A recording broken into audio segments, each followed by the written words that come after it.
Hello and welcome to Mindfully in Love. Today's topic is self-trust. I want you to think about how many relationships never happened because somebody lacked self-trust, or how many works of art were never created because there was a lack of self-trust, or how many careers have been abandoned and never really fulfilled their potential because of a lack of self-trust. Self-trust is a really insidious pillar in that we need it in order to have healthy self-esteem, self-confidence, relying upon self-love, self-acceptance in the mix. But without self-trust, the whole thing kind of falls apart. And one of the reasons why is that lacking self-trust pulls us often backwards. And remember, mindfulness is to be in the present moment, to pay attention to the here and now. So when we're lacking self-trust, one of the things that occurs is that we're constantly ruminating and replaying things of the past, but not just these happy, wonderful occasions. We're replaying and particularly choosing those places where there's been a mistake, an error, a failure, something didn't work out the way that we had intended. And so we try to figure it out, and we try to analyze it and overanalyze it. If I just done something differently, then I could trust myself. If I can figure out what I didn't see, then I could trust myself. And this, from a personal standpoint, is something I really struggled with.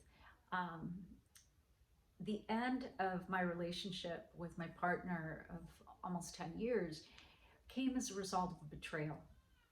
Came to find out that he got another woman pregnant, and that was it. This is the end. I then had a very difficult time healing because what was wounded most was self-trust. How did I not see that? How can I trust myself to make sure that this doesn't happen again, and that I always see this, and that I can protect myself better? How could I have not seen the signals, the signs? How could I have not interpreted them in a better way? And so then I started to question everything, every decision that I've made in the past, every decision in the present moment. And here's as well where self-trust, when it's weak, we can struggle with it, and it becomes like this overall malaise. Is then there's that worry about the future. If a mistake occurred in the past and I can't trust myself, in my case, it was this receiving a betrayal from someone, then how can I guarantee that that is not going to happen again, that someone's not going to cheat on me again?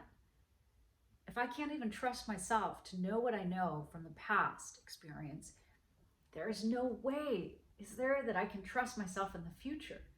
And so I'm just going to worry and worry and worry.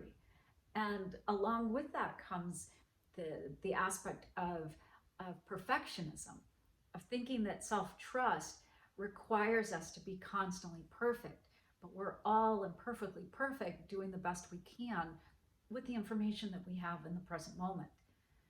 So self-trust feels like a grounding, a root chakra, an energy of stability, of calm, of truth and peace. And you know intrinsically when you felt challenged in trusting yourself. In spiritual practices, we learn that you can't trust every single thought that you have. We have 60,000 thoughts a day. Don't just believe them because they're in your head. Pause, mindfully take a look, be with it. And is that true or is that not true? Was that true for a second? But it's actually not true. And then, can you trust your emotions always? When there's a flash of anger, of sadness, of some sort of emotion, can you automatically say, yep, I'm just an angry person, I'm just a sad person? Or is that flash of the emotion something that you can learn to distinguish and trust yourself that you are not a sad person just because you had a moment of sadness. You're not an angry person. You're not a crazy person because you had moments of anger, right? So, doing the work of self trust asks us to have a deeper relationship with our emotional selves and the full spectrum of our emotions. Um, so that we don't just automatically trust every thought we have in our head or every emotion that flashes through in any given day, but we hold ourselves calmly in a very grounded, stable way and tap into this internal resource. So, self trust is one of the most fundamental components of living a life mindfully in love. Let's get our journals out and get something to write with. So, let's start with just the definition. What does self trust mean to you? What does self trust mean to you? How would you define that?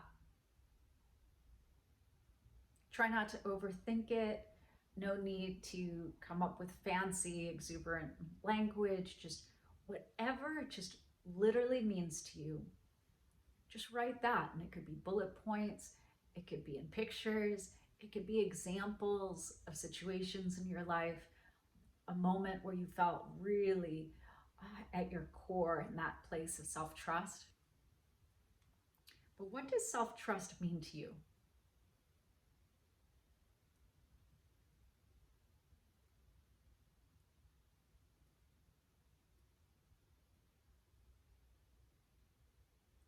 And then I want you to imagine that you're this confident, fully trusting person of yourself. How do you act going about your day? If you're this completely trusting person of yourself, how do you act as you go about your day? Write a few thoughts down. How would you act if you were completely in trust with yourself?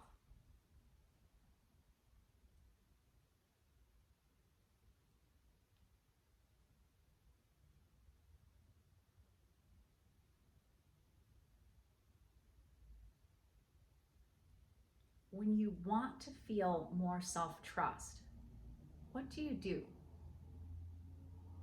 Write something you do when you want to feel more self trust.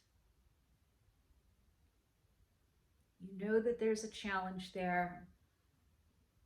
So, what do you do to strengthen the self trust muscle?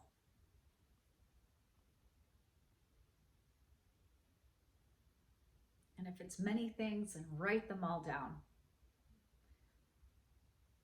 What activities strengthen your ability to trust yourself?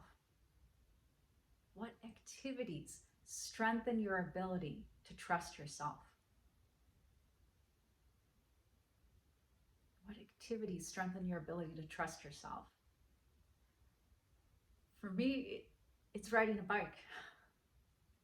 There's something about getting on two wheels and having to constantly make decisions, getting to the end, to the corner, to the end of the street, and deciding what to do, evaluating, do I cross, do I not, how do I navigate across. That single activity, more than almost anything else I do, besides, of course, meditation, always helps me to strengthen my self trust. But what is it that you do? What activities?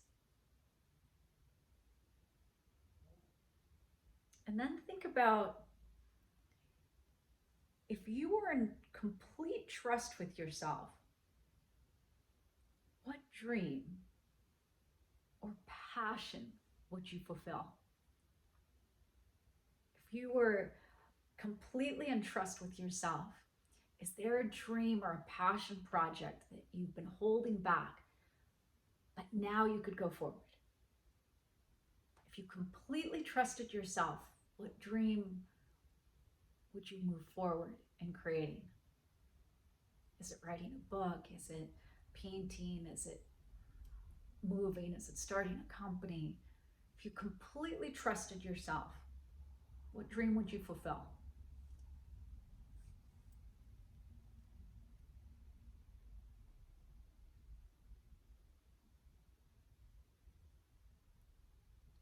Why do you deserve your own trust?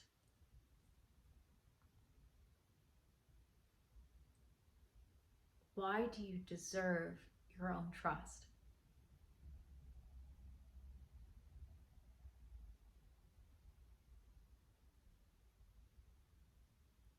Why do you deserve your own trust?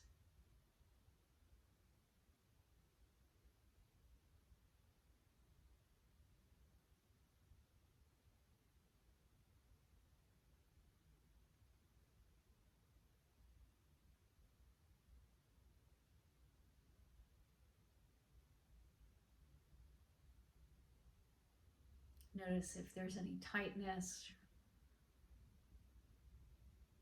anywhere in your body and responding to that. Why do you deserve your own trust? If you feel a big exhalation, like, yeah.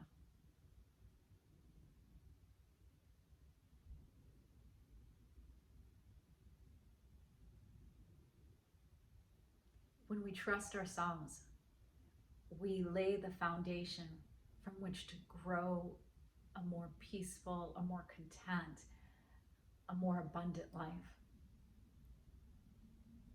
Think of that as literally like building a house, and we start with a foundation. It feels like that as well. And this is then how we live mindfully in love, so that you may love yourself, love your day, and love your life.